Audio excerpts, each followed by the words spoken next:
Salut, c'est Trado. Alors pour faire plaisir à un généreux donateur, voilà une vidéo sur le Dow Jones. Alors effectivement, une belle consolidation sur la séance d'hier avec une perte cumulée de plus d'1,4%, enfin 1,4%. Et j'entends déjà à droite, à gauche, certains parler d'un effondrement imminent sur les indices américains.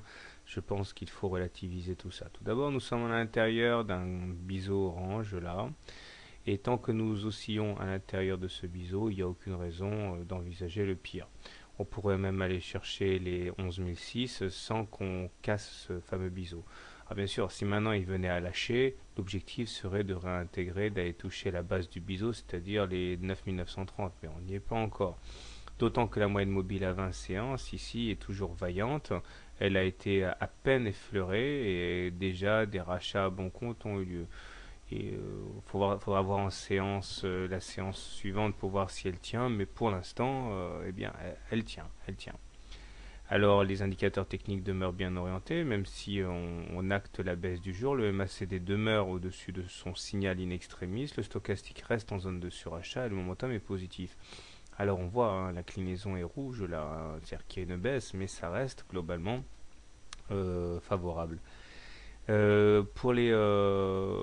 Pour ceux qui envisagent vraiment une baisse, alors je vous ai tracé une petite fourchette d'Andrews là en bleu. Alors on voit effectivement que si la baisse devait être pérenne, il faudrait s'attendre non seulement à casser le biseau orange, hein, mais également aller chercher à terme la médiane de la fourchette d'Andrews bleu, hein, que j'ai tracé ici, c'est-à-dire aller chercher les 11 500 par là.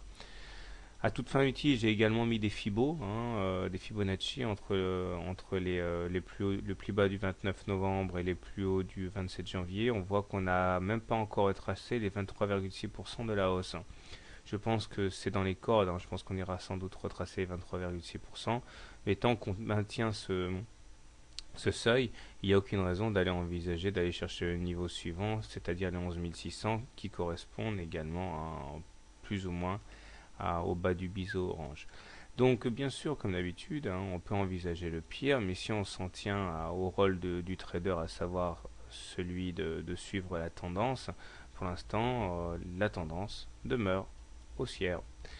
Alors, les acheteurs achèteront sur le niveau actuel, hein, M20 est un bon point d'entrée, ou alors les plus sceptiques attendront plutôt un retour sur la médiane pour acheter à bon compte, qui correspondrait également à un retour de 50% des fibos.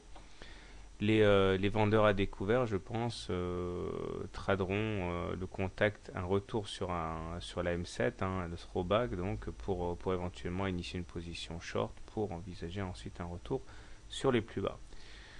Voilà, bonne soirée, bon trade et à demain.